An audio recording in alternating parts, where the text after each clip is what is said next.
listening to the GM Shuffle, presented by DraftKings and VSiN. Welcome to the GM Shuffle. I am Geoff Schwartz alongside Marty Hurney. As usual, the GM Shuffle is presented by DraftKings. DraftKings, the crown is yours. Week 1 of the NFL season almost in the books. One more game left on Monday night. We're here to recap what we saw in Week 1, including Thursday night, Friday night, the games on Sunday. And Marty, no better way to start this show than the final game of the Sunday slate between the Ravens and the Bills. The Bills win 41-40. If you're someone like myself who maybe fell asleep with the TV on, the end result was rather shocking. The Ravens controlled most of the game, Marty, as we know. The Bills came down 15 points in the fourth quarter. They scored 22 fourth-quarter points and won this game on the last second field by Matt Prater, who's been around forever. Did not know Prater while he was still in the NFL. He made 2 big kicks for them throughout the entire game, including the game winner. What a way to start the NFL season. Man, it sure was. I mean, I did manage to stay up for the whole thing, and it was pretty incredible, Geoff. It really was. It's typical. You have to put teams away when you have the chance, and you're saying, okay, they're up by 15 in the fourth quarter.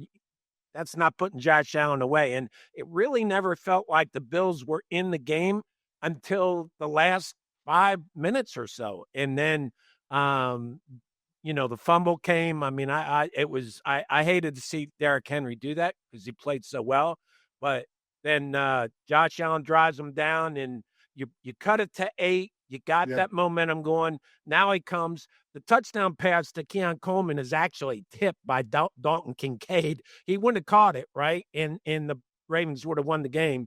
But they did. He comes back. I mean, Josh Allen's just 46 passes, Geoff, and he completed 71%. Yeah. He was remarkable. This game, Marty, reminds me of something that we see so often in the NFL. Right now, we judge teams in the NFL based on the expectations we have for them, correct? So the expectations for the Ravens and Bills is Super Bowl, or at least getting close to that, right? So for those teams, just like Kansas City and Philly and maybe Detroit even to an extent, is we judge them on individual moments in games that are sort of winning moments, right? Moments that we expect to have the best of every team. And that's it. Like, we don't judge the Ravens when I think they play someone next weekend, they're favored by 12.5. It might be the Browns. We're not judging them in that game, right? We judge them against Buffalo. We judge Baltimore home against Kansas City in the playoffs. And for whatever reason, Marty, Baltimore just doesn't win those big moments. They just haven't done it over the years. They've blown a ton of late leads. I don't know the reason why. They ran the ball really well in the first half. I'm looking right now, their total rushing at 238 for the game. They had about 150 of those in the first quarter. So we saw Buffalo play better defensively. But again, like those little moments, right, where, go back to that playoff game against Kansas City, right? A fumble going into the end zone. You didn't win that moment, right? Third down. Right. You didn't win that moment. You look at this game, right? So they score a touchdown to go up 40-25. Buffalo punts the ball, 5 plays, 9 yards. You get the ball back with 9 minutes left. It is time to have what we call a 4-minute drive. Right now, it's obviously 9 minutes left, but it's time. 4-minute drive is basically you get 2 first downs, the game is over. It might be 3 in the clock, but it's run the ball. They know you're running. We know we're running. We're better than you, okay? That's what 4 minute is. And we saw this happen all over the NFL in various ways this past weekend. And for a team that prides itself on running the football, and they ran the ball so well, they didn't win these moments. And look, part of the offensive line issues, I think, that we didn't see early in the game happen later in the game. And Buffalo, to be fair, played better on defense. But you go 3-yard run, minus 1 yard run, penalty, 9-yard pass, punt the ball. So not great, right? Like that's not what I would tell you was out of game. Buffalo comes back and scores. That's how it's 40-32 now. 4 minutes left. Perfect time, Marty. 4-minute offense, right? Get yourself a first down, maybe 2 first downs, game is over. 13-yard run, great start, fumble. It's those type. Now, Buffalo goes down to score again. They miss a 2-point conversion. You're still up if you're the Ravens. And that's the third opportunity to close the game out. 3 plays, 7 yards, punt. And on the flip side, yes, Buffalo did not play well for a good stretch of this game, but they won those moments when it mattered. I'll tell you one play and one moment that I think we're going to look back on and say, like, this obviously was important in this game. End of the first half situation, Marty, right? Baltimore scores to go up 20-10. Buffalo gets the ball right here with 25 seconds left. And what do? Go down the field, boom, boom, boom, boom, kick a field goal with 1 second left in the half, and that 3 points matter at the end. Buffalo is winning these moments more often than Baltimore in this game. That to me is the difference. Is Buffalo wins the moments more often than Baltimore does.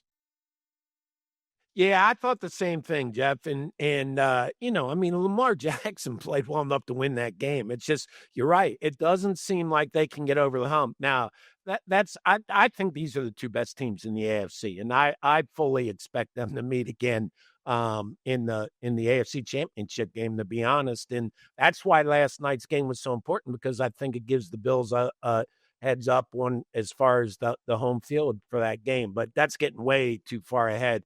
I just thought it was a phenomenal football game. Two great quarterbacks. Both running backs played extremely well and were very instrumental. But again, I hated to see that fumble by Derrick Henry because he played so well other than that.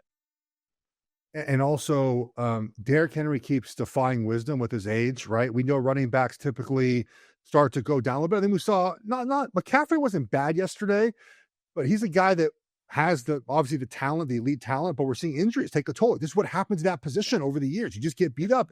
And Derrick Henry he does not comply to any conventional wisdom. Like, he's a guy that you would not fade's the wrong word, but you would expect to fade a little bit, right? As he gets older, nope. He's still stiff arming dudes and going for 100 yards, and you can't be that big and fast and move that well. Like, I can't believe that he's able to continue to do this in the way that he does. So credit to Buffalo, to Baltimore. We're going to talk throughout the show about, you have a great line that you used previewing the show, sort of your weaknesses show in game one. I think it's great to talk about this with a variety of teams, but for these two teams specifically, Marty, what did you see as something that kind of concerns you maybe heading into the future?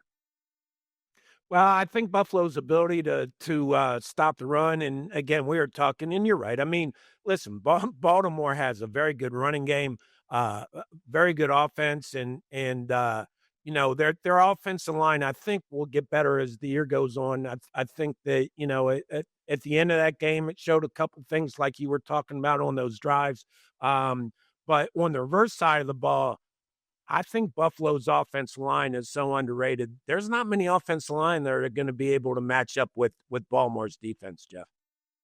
The Bills' offensive line is fantastic. They were highlighted throughout the game. So a good win for Buffalo. You're right. The tiebreaker now is basically 2 games, right? Because now Baltimore's got to finish a game ahead of Buffalo. So they got to catch up and then get ahead of them to get home field advantage. I thought Buffalo was going to have home field advantage. So I like that start for myself. We have a game tonight, though. One more to preview before we get to the rest of our kind of superlatives about the weekend. It is the Vikings. They're at the Bears. Slight favorites are the Vikings according to DraftKings, 1.5, total 43.5. Marty, this game to me is so fascinating because we have the Vikings, who are uber talented, right? Offensive line, wide receiver, even without Addison being there, tight end, running back, defense, right? They can rush the passer. But quarterback, giant question mark. The Bears, much improved roster. Quarterback, giant question mark. Which quarterback are you more prepared to put your money on tonight? You don't have to wager on the game, but who do you like to be better prepared to play tonight? You know what? I'm not going to say the quarterback I'm more, but it's the offense. It's the offense in general, and that would be J.J. McCarthy and the Vikings. Just because, Geoff, I think the Vikings are just a little bit ahead in their development as an organization, as a team, than the Bears are. I'm really excited to see what Caleb Williams and Ben Johnson are going to do over the course of the season and then moving in the future. But I think right now, we talked about this in some previous shows. I think it's going to take a little time for Caleb Williams to really grasp Ben Johnson's system, get ready, get very comfortable with getting them in and out of plays at the line of scrimmage and just getting very comfortable with that offense. So I like the Vikings a little bit. Not it still scares me. I think it's going to be a very good game, but I like the Vikings offense a little bit better just because I think they're a tad ahead in their development. Yeah. So I know the preseason is not something that we should always look towards as far as what will be the regular season, But I will tell you that the Bears basically played their starters twice in the preseason, right? They played a Buffalo team that was playing nobody and smoked them. If you recall, there's a bunch of like the Bears, oh my God, they're going to be great this season. And they played Kansas City next week and played their stars, and it looked completely different. Now, you can make the argument, obviously, that one-team game plan, like Kansas City very clearly was playing that game like a regular season game early on. Maybe Chicago wasn't, but they knew the two stars were playing, and their starters played too. And, again, I think we're going to see, and it's indicative of what we're going to see this season with them, is we're going to see ups and downs as Ben Johnson figures out what Caleb Williams can do. And it takes, guys, I repeat this often, but I think it's very true to talk about it. It takes like 8 to 10 weeks with a new OC and new quarterback to figure out what you're good at. But think about it, right? You have a giant playbook. You have all these plays. You have to run these plays against the defense, and defenses vary every week to see what you're good at. And it takes weeks to figure that out. I remember in Kansas City in 2013, Marty, I'm with the Chiefs, Andy Reid's first year, okay? Our offensive line coach, Andy Heck, he's still there. Great offensive line coach. Andy Heck, he calls it God's play, power. Loves power. Like, that's his favorite play in the freaking world, okay? Like, favorite play ever, all right? And he wanted to run it to death. That was what he wanted to do. After our bye week in week 9, we did a self-scout. He gave us a self-scout. He said, here's what our efficient runs are. Power was like 13% efficient, and outside zone was like 60% efficient. So he just tore it up and said, all right, guys, power's done with. We're going outside zone the rest of the season. 9 weeks. That took 9 weeks to figure out.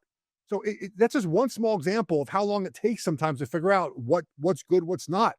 And while we don't know what McCarthy is, we know the Vikings offense is going to be a certain thing, run the ball, play action pass, bootlegs, take deep shots. Like they're inserting him into a ready-made offense. So I do feel more comfortable with Minnesota tonight. I didn't really put my money at. We'll have our best bets at the end of the show. We each have a wager we like. So we'll stay tuned for that. But I think for those reasons, I think Minnesota does win this game. It wouldn't surprise me by the end of the season if maybe Chicago was better, per se, than the Vikings. I think tonight, it's a road game. It's outside. I mean, it's difficult for the Vikings, but they're the better team at the moment. So I think we're both rolling with the Vikings here tonight, even though we might not like any wager in this game. Coming up next, the GM Shuffle was presented by DraftKings Network. We'll talk about our MVP of the weekend, our quarterback, our coach, for the superlatives of Week 1 National Football League. We'll be back in a few minutes.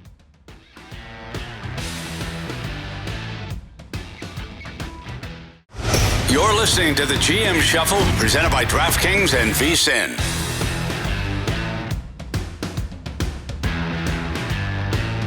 Welcome back to the GM Shuffle. I'm Geoff Schwartz, 8-year NFL veteran, Marty Hurney. How many years, Marty, in the front office in the National Football League? Do you have a number for that?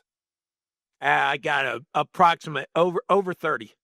Over 30. Oh, I like that. Oh, that sounds old. I'm not there. I'm not an over 30. It is. It is. I like it, though. Over 30, fantastic. All right. Let's get into sort of a recap of holistically the weekend. Let's talk about our MVPs of Week 1. You can go many different directions here. Coach, player, a performance, a team result. Who's your MVP right now the first weekend? I had Derrick Henry in pencil, Geoff, until he fumbled that ball. I was going to say, hey, this guy's having a tremendous game.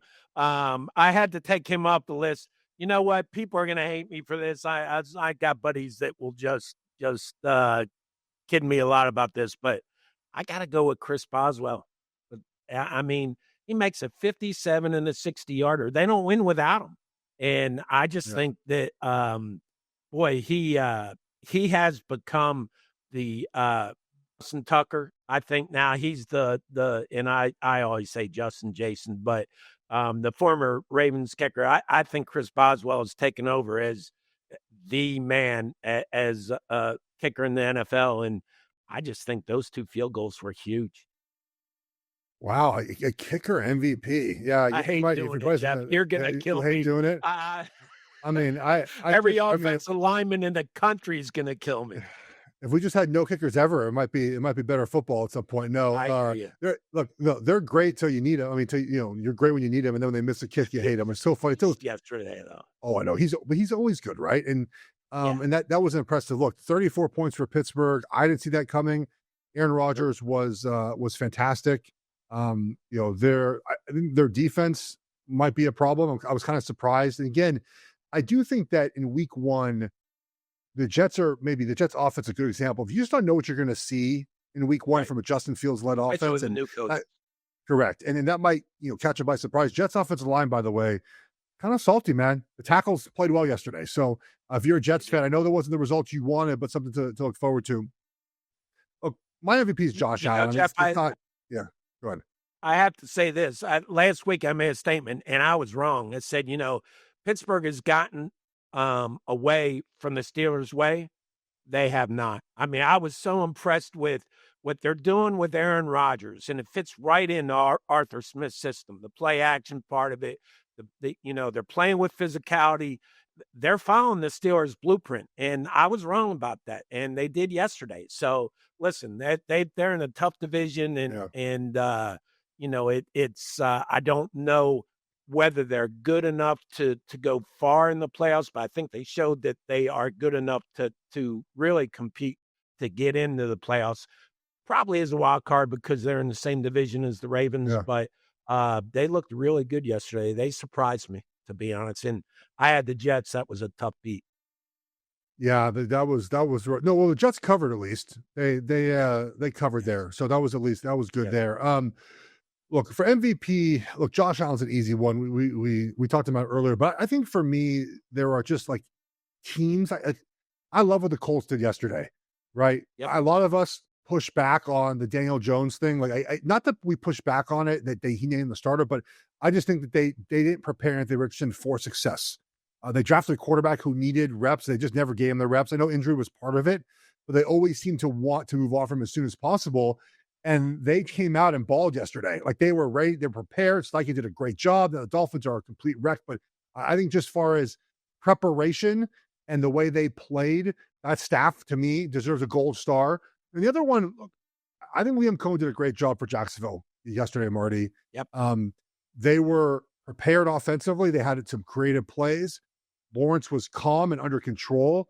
They forced turnovers. And they played well, by the way, post-rain delay, which is, I think, very hard to do. We saw, obviously, Thursday Night Football, that the offense went away after rain. We saw in college football, by the way, that when there were rain delays, George Austin Peay scoring went down, Clemson, Troy scoring went down. We continue to play well there. I know they only scored 6 points in the fourth quarter, but they just played a good game. So for me, I want to shout out those two teams as far as MVPs of the weekend. Besides, we know Josh Allen was great. We talked about it earlier. All right, Marty, best game of the weekend. Let's throw out the last game. We talked about Baltimore and the Ravens enough. What was your best game of the weekend? It's between the Steelers, Jets, and Kansas City Chargers. I mean, I go back and forth. I've been, my easy out to that was the Bills Ravens, but you took that away from me. So I really, it's a coin flip between those two. I thought both were great games. Jeff, I'm telling you, that Kansas City Chargers game, I cannot get out of my head. And I'm messed up by the way I look at things sometimes. But I'm telling you, when the Chiefs come out of the locker room at halftime, and they come out late, and I know they said it was miscommunication, but it just seemed like a gamesmanship thing by Kansas City coming out and saying, okay, we didn't play like we wanted to play in the first half. They came out with a swagger. Andy Reid and Patrick Mahomes lead the team out of the tunnel. And then that first offensive series for Kansas City, Patrick Mahomes, he's seeking out tacklers to run over, Jeff. I mean, they just came out on a mission, and that whole second half was just completely entertaining to me. I think I'd probably have to use that game. The Chiefs and the Chargers are the best, but the Steelers-Jets game was awesome as well. So the Chiefs-Chargers is interesting, Marty, because so for those who might have missed it, you're right. So the Chargers came out of the locker room, and the Chiefs just were nowhere to be found.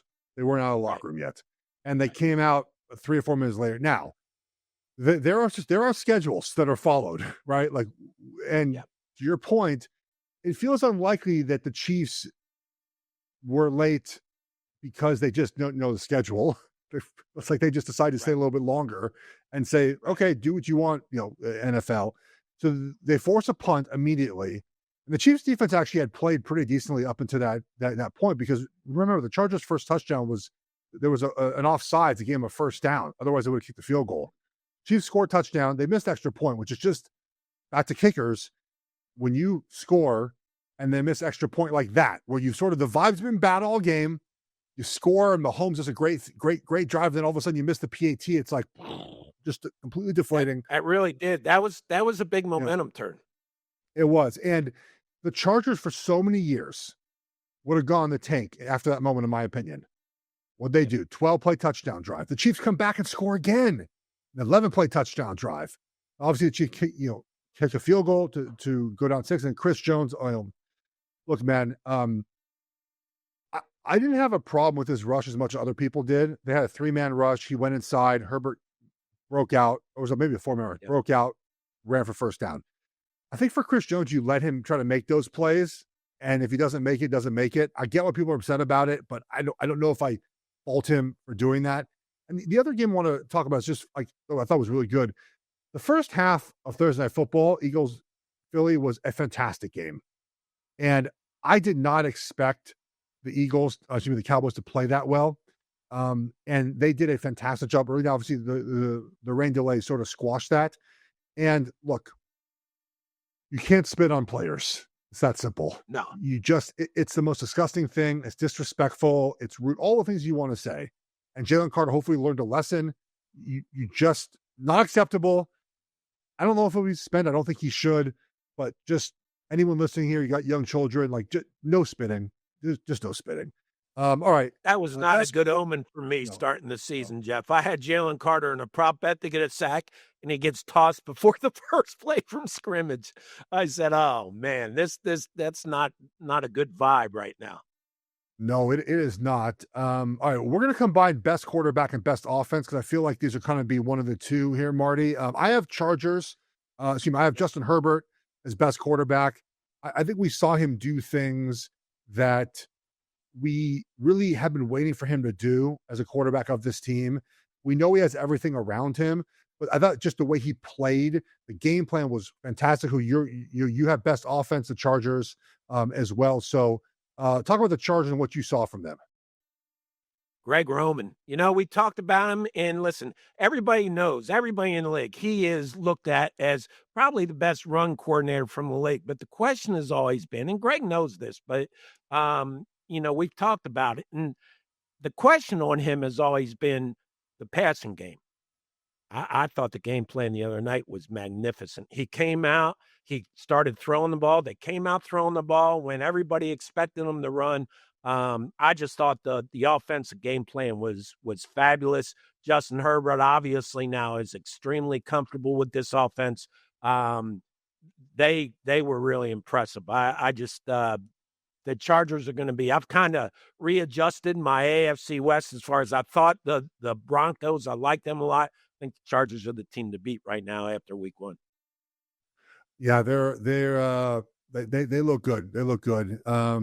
If you like what you're hearing here on the GM Shuffle, there's even more at VSiN Pro. Betting splits, power ratings, and sharp analysis, all for just $9.99 your first month. Go to vsin.com/subscribe and check out all the subscription options.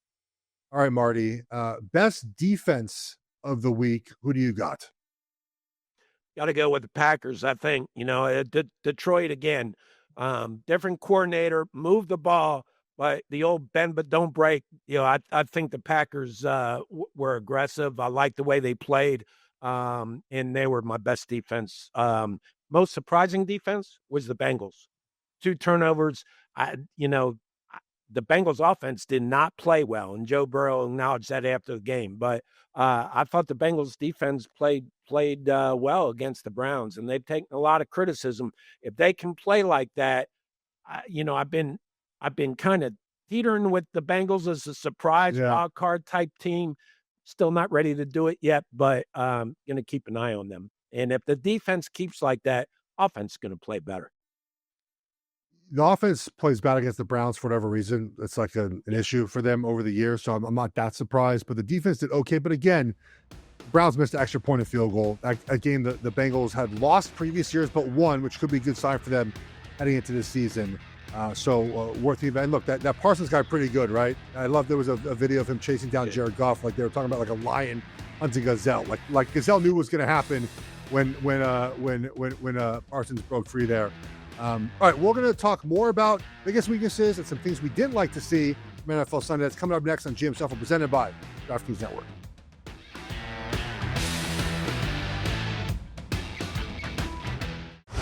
You're listening to the GM Shuffle, presented by DraftKings and VSiN.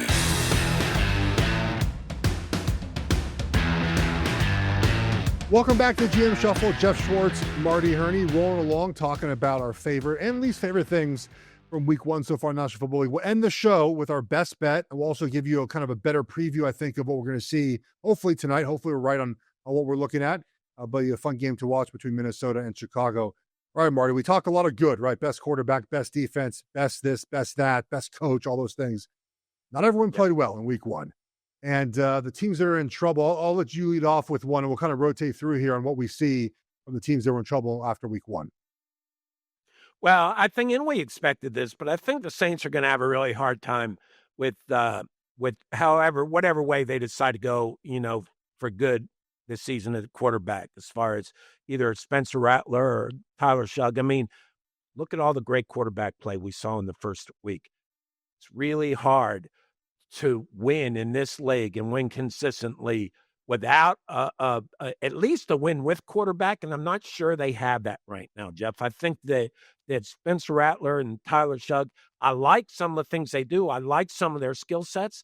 Just don't think they're certainly not there right now, and I don't know whether – I think they're probably backups moving forward. Tyler Shugg we got to see more of, but I saw enough of Rattler in college that – I think he could be a very good backup, but I'm not sure he's a guy that's going to he's certainly not a guy you're going to win because, and he's got to prove he's going to be a win-with guy. But I think that the Saints, everybody kind of expects it anyway, but I think the Saints have a really good shot of having the number one pick next year.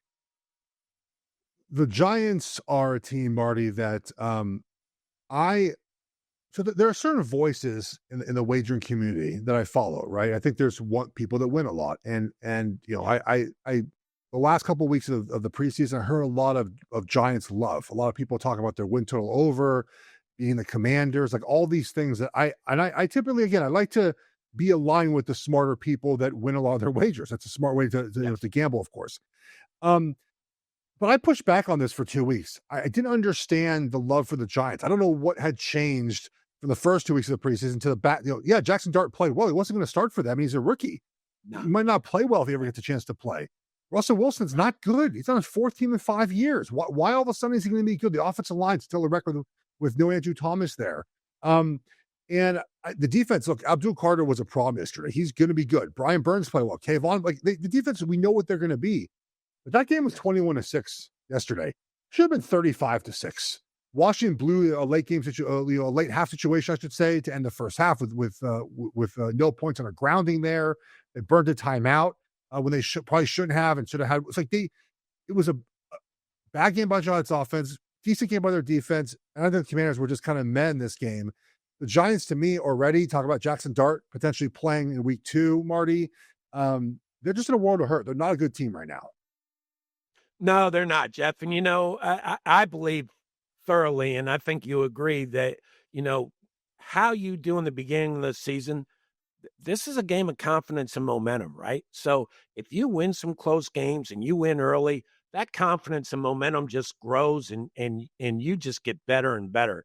Conversely, if you lose early, then it's hard. It's really hard to rebound. Although I will say, I think it was 93. The Chargers, we started off 0-4, made the playoffs and beat the Chiefs in the first round. And I remember that to this day because it's so hard to come back from 0-4 in this league. But I think, and I'm not one to make a big deal out of these things normally, but I think it was the first half you saw Brian Dable and Malik Neighbors get into it a little bit on the sidelines. If you start losing, Geoff, and there's really no hope to get better during the year, it's just so hard to get back on track. So I agree with you. I think the Giants are going to have a hard time of it this year. Another team that we both agree that had a bad game is the Dolphins. I mean, they were barely a quarter and Tyreek Hill throwing a fit on the sidelines, and he already doesn't like the quarterback. Has there been a coach whose stock has fallen faster in recent memory than Mike McDaniel, Marty? Because he was sky high year one, and I mean, he's not making half a season. I don't know how that's possible. I don't know where they go from here. They looked unprepared, undisciplined. The Colts aren't great, and that was an uncompetitive game. They have the Patriots next, then Buffalo, then New York, then the Panthers, Chargers. Actually, their early schedule is not bad. It's the back half of the season where they have Ravens, Bills, Commanders, and it's not great right now. The Dolphins, I think, for me and you, Marty, really poor performance yesterday. Yeah, I agree, Geoff. And you know what? Listen, we talk about the coordinators and, Greg Roman and Joe Brady this week. I mean, great game plans, great performances. But I don't think you win in this league with X's and O's. And Mike McDaniel's always got credit for being this, this creative offensive guy who's going to outscore everybody. It just doesn't happen in this league. The game is won on the offense and defensive lines. And I just think that the Dolphins have not improved personnel-wise over the last couple of years, and it's going to be a long season for them, I'm afraid. It's going to be bad. I'm going to throw maybe two more teams in here, but one we might cover in a few minutes. So I'm going to throw the Lions in here, Marty. They lost both coordinators. We talked about that. They had to switch up their offensive line because of retirements and whatnot. And they kind of got their butts kicked yesterday. Not kind of, they did. It was kind of ugly against the Packers. And, I'm looking at the numbers right now. They rushed for 2.1 yards. Ugh. Passed for 200.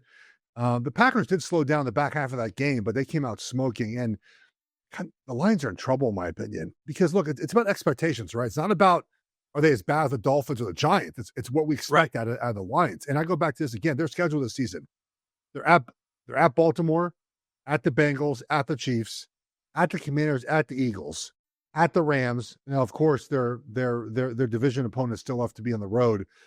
They're going to get better, but the Lions, to me, man, that was a troubling start to the season if you expect them to end up back where they were last season.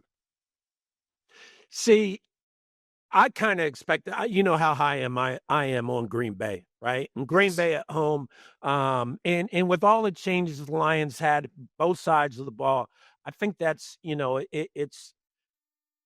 I'm not going to write their obituary yet. Going to give them a few more weeks, right? But it's the concerns that we both had coming in, Geoff. I think they showed up, and I do think that the Packers are Packers, Eagles, Commanders. I think that those are the three teams in the NFC. Let's see how it shakes out. But right now, that's that. I just think the Lions they're not a bad football team, as you said, but I don't think you can expect them to repeat what they did last year. I don't think you can as well. Okay, Marty, we'll give you a nod here to the best general manager move in week one. There's not often will there be a general manager move that we highlight every single week, but you have one you would like to bring light to. I do. And actually, I might have a second one for you. But, you watch the Eagles game, and we all said, okay, their secondary, you talk about it is in the opener is a weakness exposed. Yeah. The Eagles secondary had some cause for concerns, i.e. of Dory Jackson. So you win that game, you come out of it.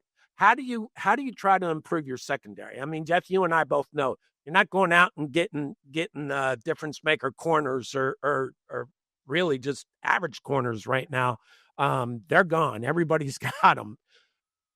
The way to improve the secondary is improve the pass rush. So what's Howie Roseman do? He goes out and gets Zadarius Smith the day after the game. I just thought it was a great move.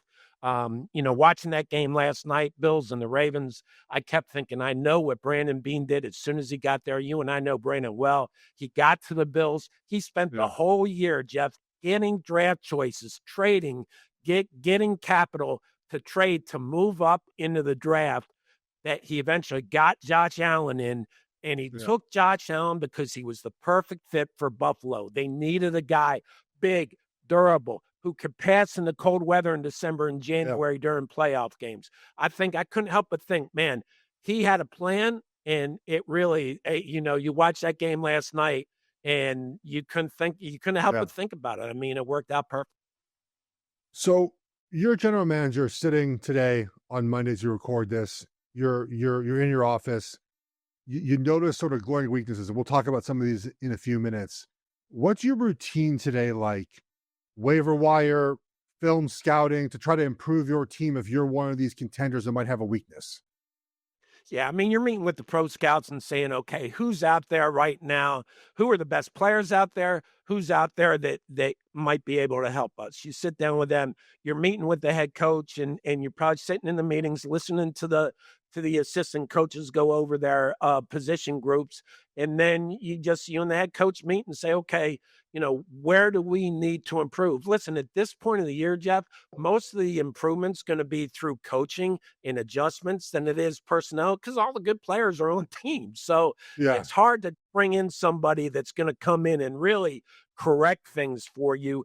You just have to adjust, and maybe you have to adjust how you approach things and what you do, but you have to adjust to hope that your weaknesses aren't glaring weaknesses and turn into losses. So there are some veteran players that are still out there, right? Is after week one, their salary is not guaranteed. So how do you approach tryouts and sort of contacting these players to at least get on the radar? You might be interested in them. Well, and you do, and it's hard. You have to contact these guys early. And to me, there's two types of workouts. One, you bring a group in for your emergency list, right? See who's healthy. Let the coaches look at them. Now you put them on the list. Yeah. The veterans, you don't try them out. Obviously, you just bring them in. You give them a physical, and you have a pretty good idea. You're bringing one of those veterans in. You've got to kind of, with the agent, you've got to kind of say, listen, if he passed the physical, we're going to sign him, because more than one team's likely after him. So, but he's the guy you're bringing in to try to help fill a hole a little bit. Those tryout players, we'd see them in the locker room. They would get dressed on Tuesdays and be there. Oh, and, yeah. This is maybe a little selfish of me. I don't know. It's maybe kind of mean, I know, but I told myself I just never wanted to be that guy. I just felt bad for those players because they looked not miserable, but sad. I mean, you're there to try out. There's like 10 of you guys. You're probably not making the roster, not being on the team. If you're not on the team already, it's not a great sign. Now, obviously, I think it's even worse now because you have a giant practice squad. Not be on a roster with the 16-team practice squad, probably not a great sign. It always motivated me, I'll tell you that, like to continue to play well when I saw those guys come in the building. All right, let's hit something I want to talk about when it comes to weaknesses that we saw in week one, something you said that rang true all in my brain during this week. We'll do that next in GM Shuffle, presented by DraftKings Network.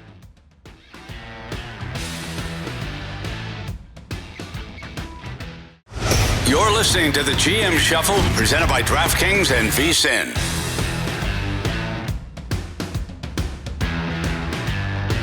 Welcome back to the GM Shuffle. Geoff, Schwartz, Marty, Hurney. We're going to hit on a couple more things before we get to the preview for tonight's game, and then also our best bet. We both have one for the Monday Night Football game. Marty, you said something that I really love. You said this multiple times as we started doing this show together. Your weakness will get exposed in week one.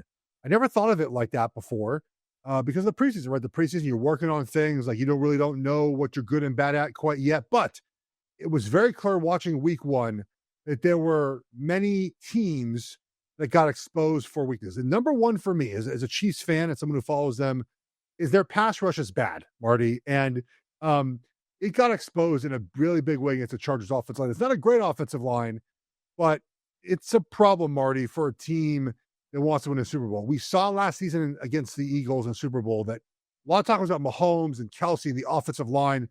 They did not touch Jalen Hurts the entire game. And they head in this offseason and they draft a couple guys, and you're hoping young guys play well early on, which is tough to do. But man, the Chiefs pass rush was bad. It was bad. If Chris Jones doesn't win immediately, they can't get the quarterback in. And so what do? They blitz. And it's fine to blitz, Marty. It's okay to blitz.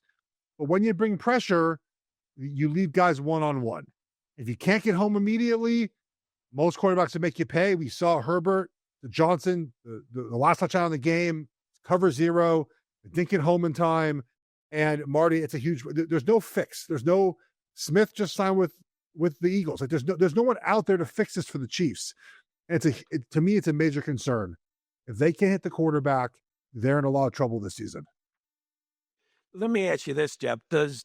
With Rashid Rice out and now Xavier Worthy hurt, depth of wide receivers an issue too, right? I mean, Patrick Mahomes did everything he could to will them to victory the other night. I mean, he was so impressive to me, but I worry about, and he's always going to make the most out of what he's got, But I worry about the health and just the Yeah. depth of their receiving core right now as well.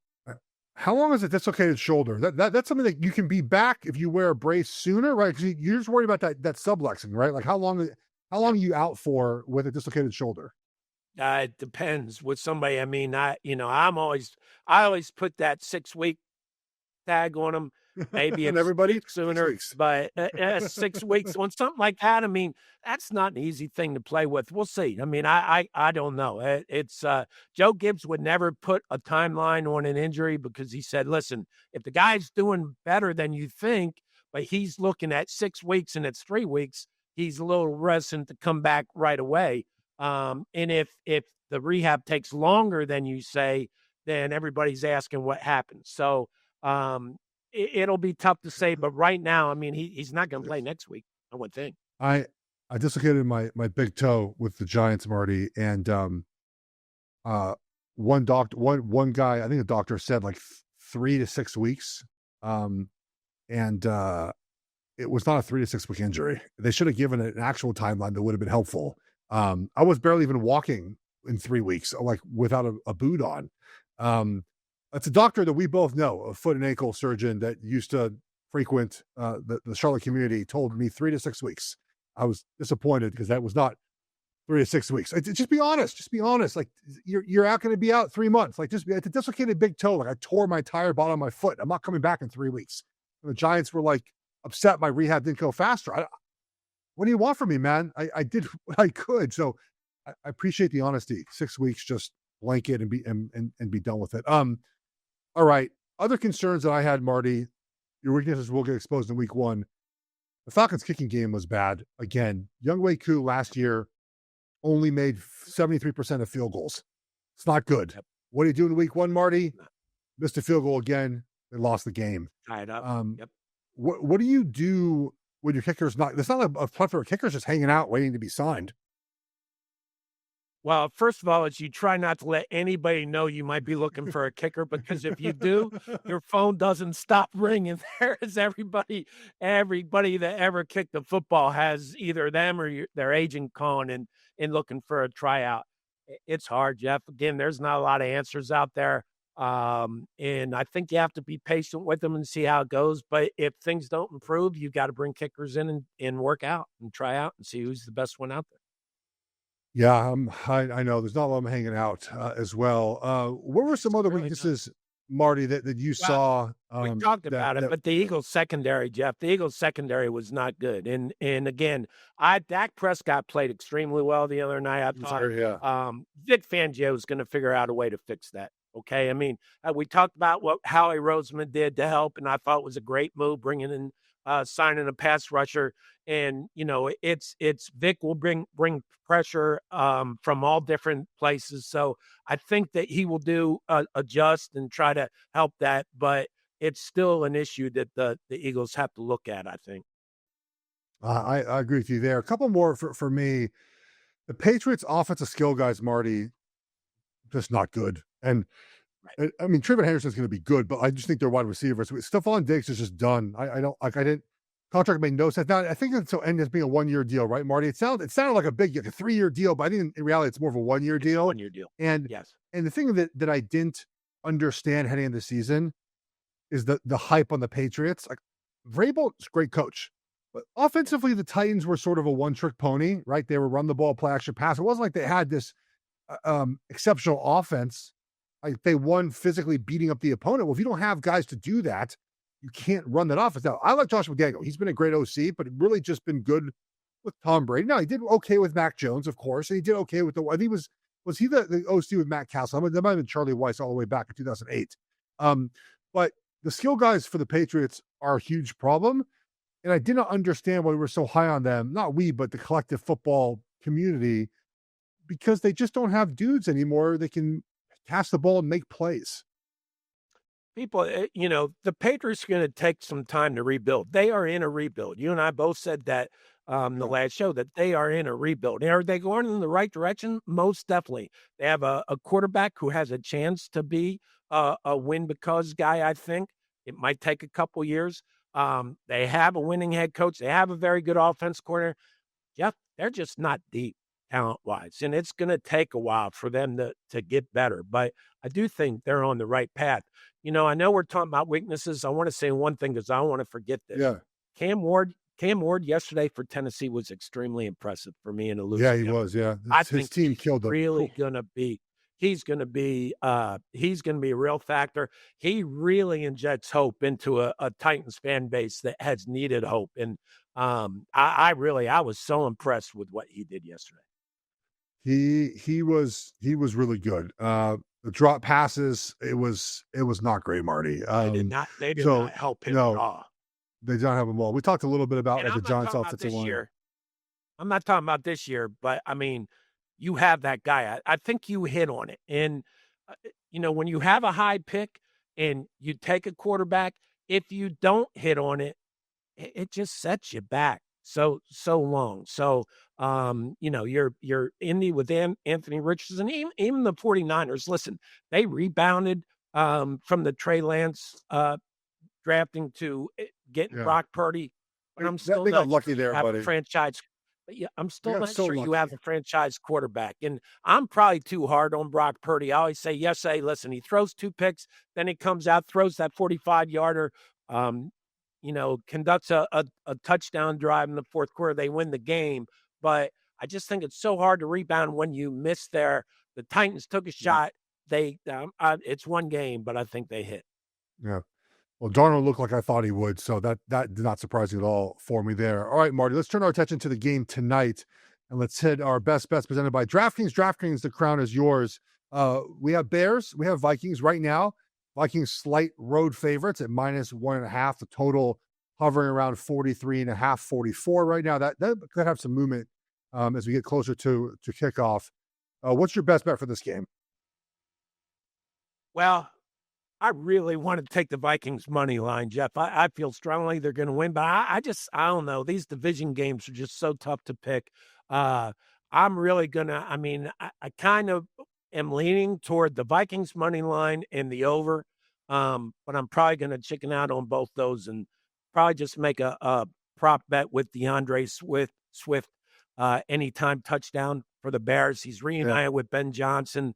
I think that's a good combo. I think I like that bet. If I do anything, it's going to be the Vikings in the over. All right. Vikings money. Well, hopefully he doesn't spit anyone, Marty, so he's still alive the entire game. Exactly. I saw that, Geoff, and I said, man. Well, we always laugh about the Hurney jinx. I said, that is not a good omen for the season. No. Probably wasn't going to hit. I don't even get the chance. Before the first play from scrimmage, for gosh sakes. Jeez, it was all bad. I like Colston Loveland tonight to get over 27.5 receiving yards for the Bears, Marty.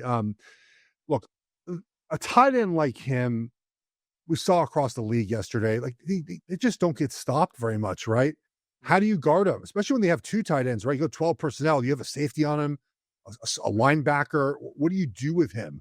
And I think that a tight end like him becomes sort of like the blankie, right? Like the comfort for Caleb Williams. Whenever something goes bad, find Colston Loveland. And I think that's what we're going to see throughout the season from him. And we saw the last season, Brock Bowers, how he was able to help that offense as best he could with poor quarterback play. Ben Johnson's going to find ways to get Loveland the ball in this game.